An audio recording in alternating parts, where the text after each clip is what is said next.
been recovering on break for for a week and a half now. So I've got about a week and a half left before I'm back to the grind. I've just been enjoying myself, just enjoying my family, and Christmas was really good. I got a bunch of gift cards, which are perfect.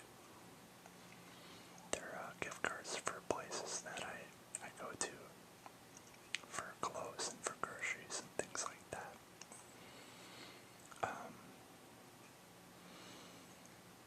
Yeah, so, and gift cards are perfect too because I flew home rather than driving home.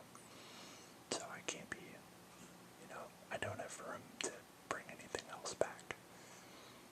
So I have to travel light, and my parents knew that, so my family just got me gift cards and certificates and things like that. So I really appreciated that a lot.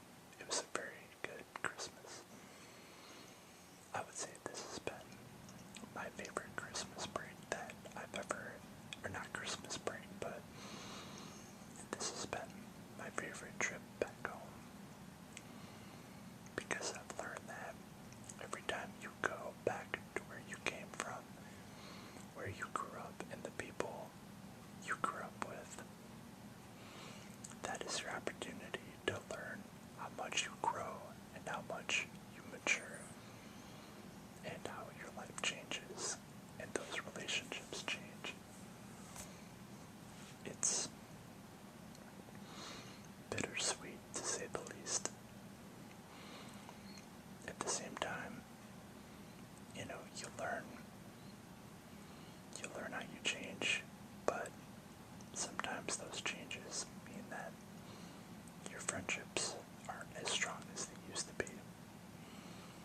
Sometimes the transition is, it's kind of hard to know what to do with it.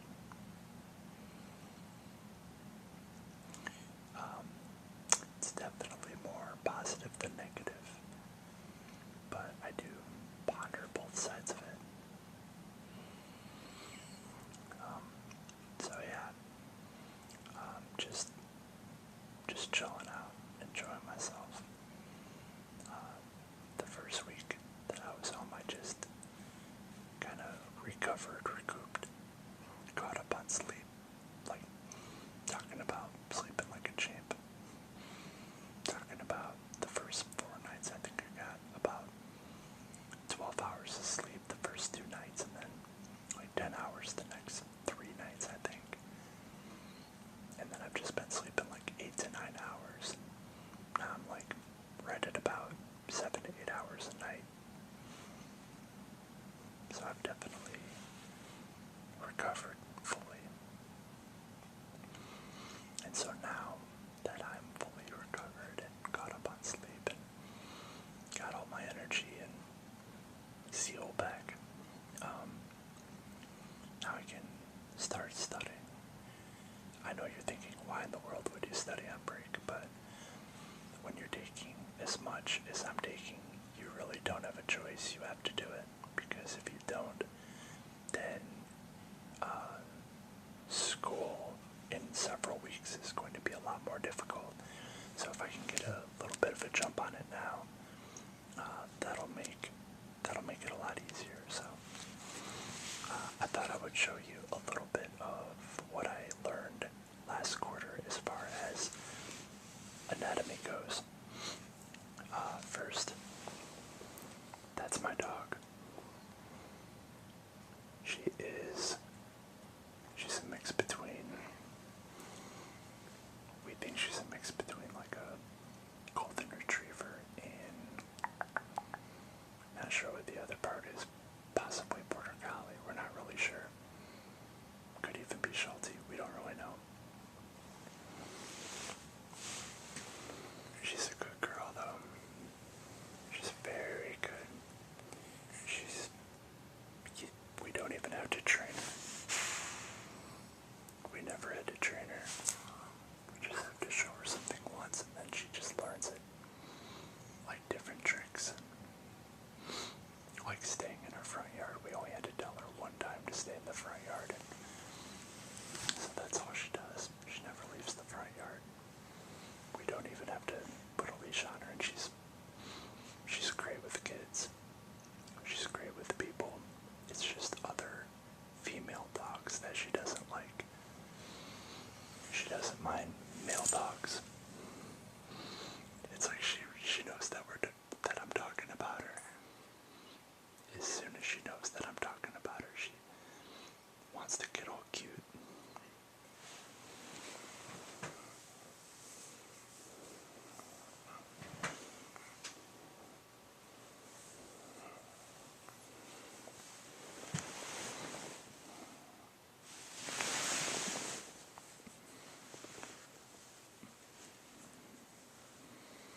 She's a good girl.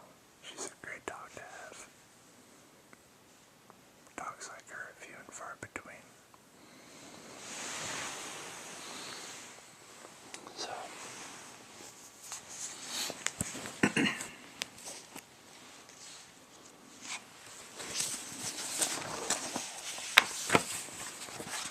this is pretty much our standard. It's just what any medical student or any healthcare student. It's the book that we used to learn anatomy.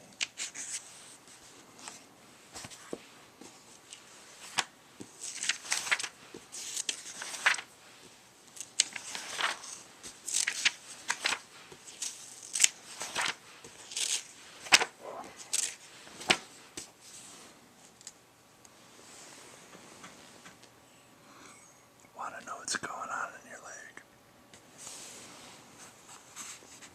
See if we can get that to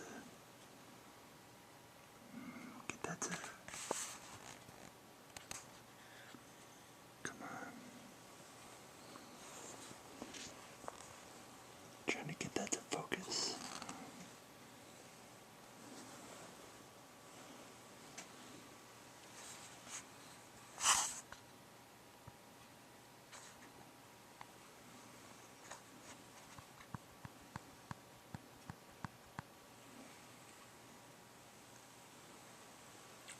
Looks like it doesn't want to work. Hold on.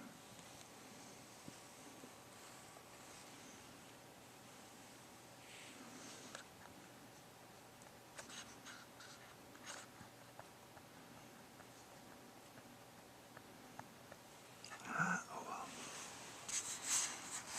I'll just have to tell you.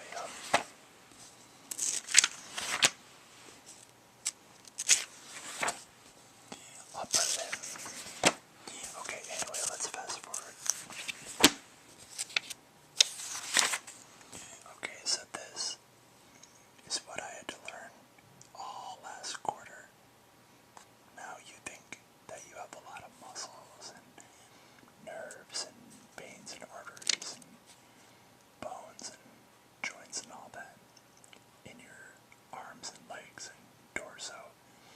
No way, this one tops them all. It is ridiculous how much there is to learn in the head and neck. It is outrageous. Okay, so we start off. You gotta get the concepts of the head and the neck. You know, so it doesn't matter. The picture is drawn very simply so that you get the concepts. You got the ears, the eyes. Oh, whoops, sorry. The ears, the eyes, but we call those orbits. Medical terminology. In biological terms, we call the eyes orbits. You've got the nasal cavities, and you've got the mouth. So this is like the head, the ears, the eyes, the nose, the mouth, and then translated onto an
as soon as it comes out of this little, comes out of this hole, it is named the mental nerve.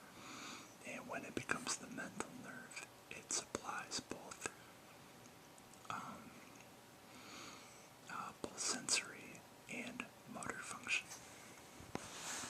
And I know that most of you have no idea what I'm talking about, but that's exactly why I'm saying it. Because when you don't know what I'm talking about, you can just tune me out and go to sleep.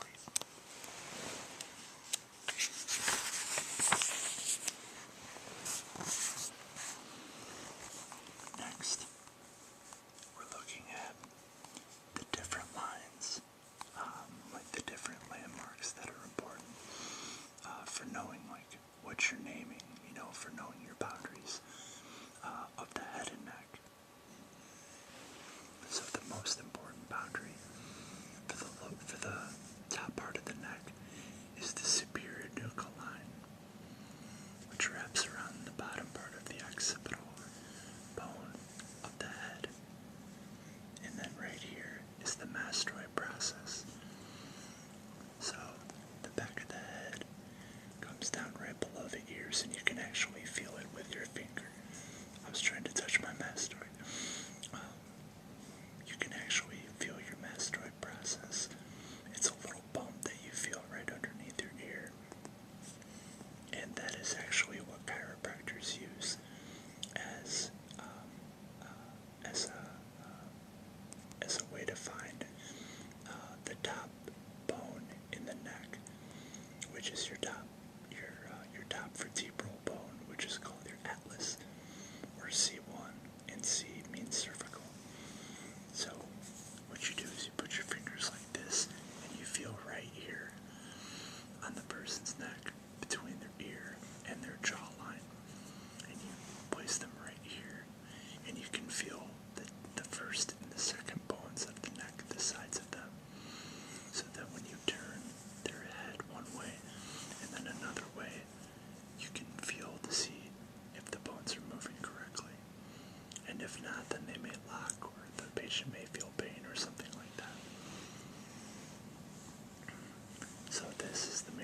just around the patient's neck, and it's right here that they do it. And in some cases, they'll even do it right here on the side. But it's a lot safer and it's more precise to do it right here. And so you have to do a few things, but you get right on this spot, right on their neck, and usually, they have their head turned to the side. So like they're facing, like their body's straight, but their head is turned to the side, and you get right on their neck like that. And then I can't show you with my other hand because I'm holding the camera, but anyway, your other hand would be placed like right there on my hand, and you would just go on their knee, go boom, and adjust their neck. It's really powerful. The reason it's so powerful is because right through here, see how wide that is? You have 77 trillion trillion, Trillion, 77 trillion nerve fibers that run right through here, more than any other part of your body. And all these nerves come down. They come down through this big hole in the bottom of your skull, and then they come right through here. And that's the brain stem. Once it gets through here, it's now called the spinal cord. And then you have nerves that come, you have the spinal cord that goes all the way down through your spine. And through each opening right here, you have nerves that go to every part of your body. So from right here to here, you have nerves that come out right along here. That's called the brachial plexus.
keep your mouth shut. As a matter of fact, keep your oral cavity glued shut. Okay. Now, I found this very interesting. They call this a milk pathway. And that is very, very interesting. I don't know why. Okay, I'm moving on. Ooh, regional anatomy. Oh, it's the skull again.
identify it on a human body.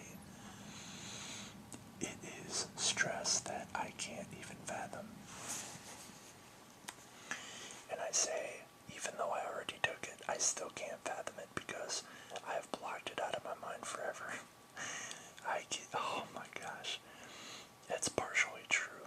I'm just making light of it, but it's seriously, it's so redonkulous that, oh man.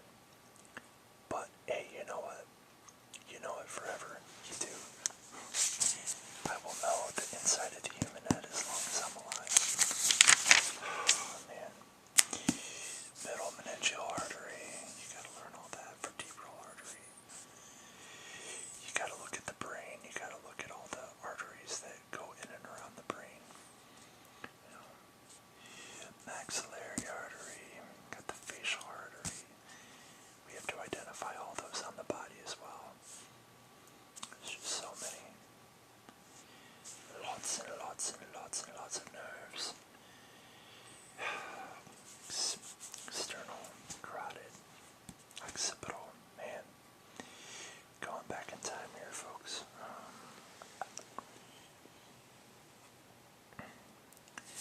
Yeah, it's kind of a conceptual view of the different cranial nerves and what they innervate. Yeah, more of the necessities. This says brain and its blood supply. Now that looks all nice and neat and simple, but it is anything but. There are hundreds of veins and arteries that are in the human head.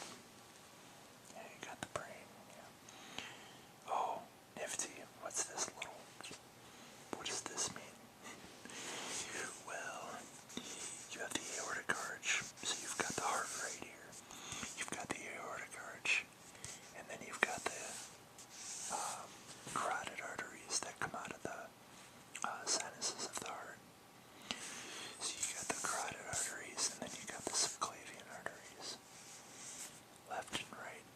Now see, it gets tricky because the left subclavian artery comes off of the aorta, but the right subclavian comes off of the carotid artery. So, it gets tricky. But God knew what he was doing when he made the body. And then you get a branch off the subclavian artery. And this is the vertebral artery. And this artery, what it does is it comes together. Well, let's see, where are we at here? Right internal carotid, internal carotid. So we got the basilar. Okay.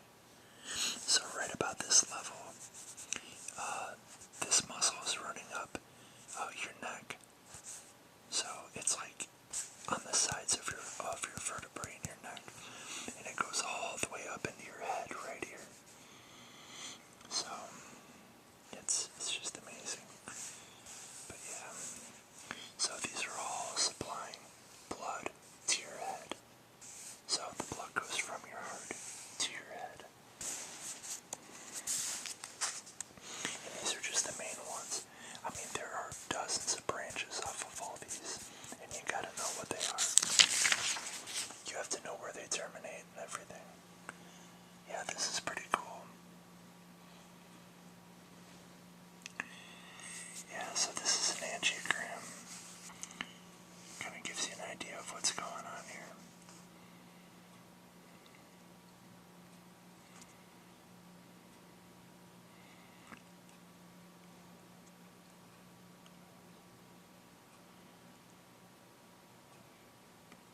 Oh yeah, that's the angiogram. That's the CT scan. Yeah. Yeah, I haven't learned these yet. That's yet to come. But anyway, yeah, this was huge on our final. You gotta know all these. You cannot mess any of this up. So you got your vertebral arteries, basilar artery, interior basilar artery, middle cerebral, interior cerebral, posterior cerebral,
Moving on.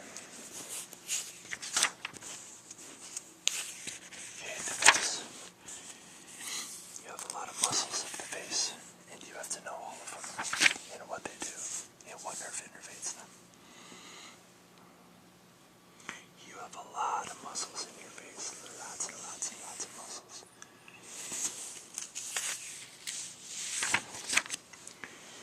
Lots of muscles in your face.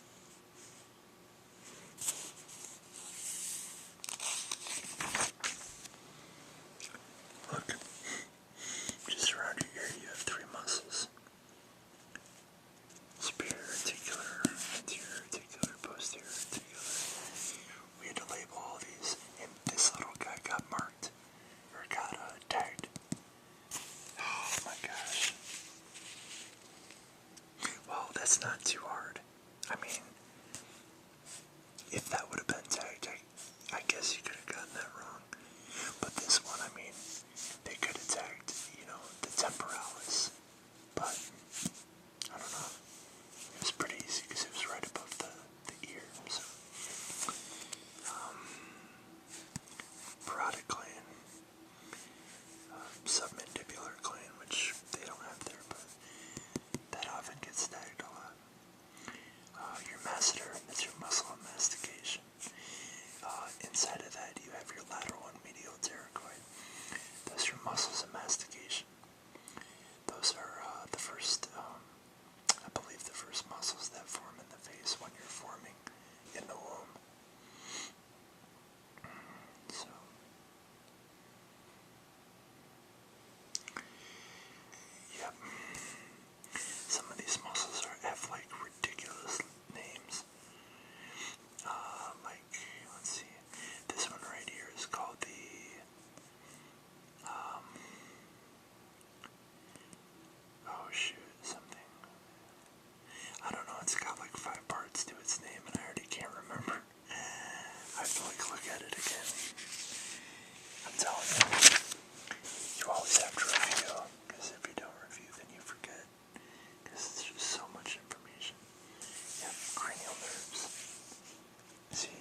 connection to your lacrimal gland. And your lacrimal gland is going to have to do with tear production. So you've got this whole web of stuff going on that gives you the ability to produce tears. And then there's all your nerves and veins and all that connect to your eyeball. Yep. Lots of stuff.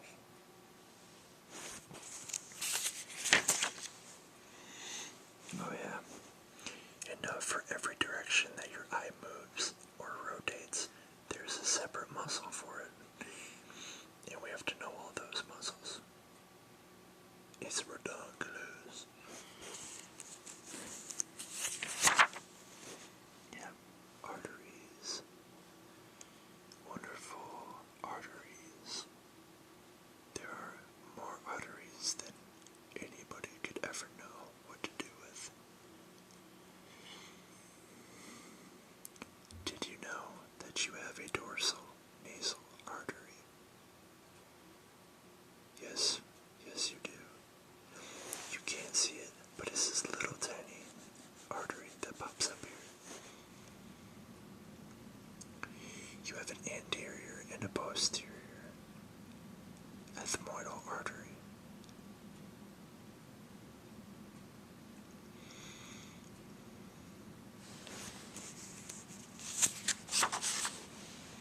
More muscles and more nerves.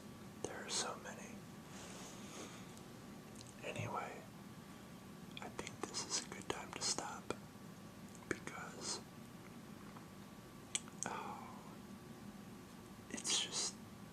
it's making me, seriously, it's making me kind of tired just to look at this stuff again.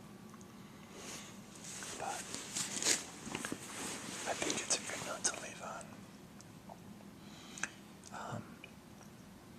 I was hoping to make an eating sounds video today, but my mom kind of hung around today.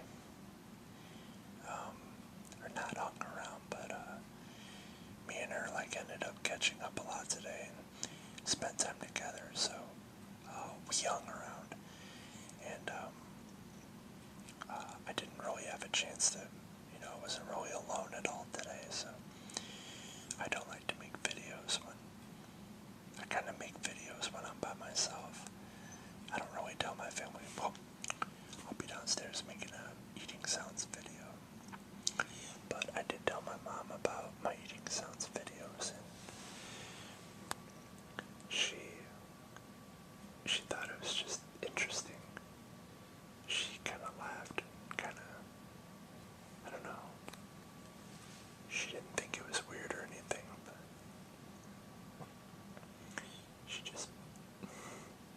I think she's curious, and I think she wants to listen to one of them. I showed her one of them, and she just, I don't know.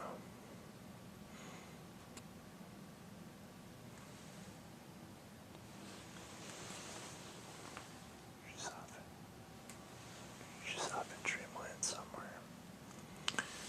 Anyway, I hope you all have a great night, and I hope you all sleep well.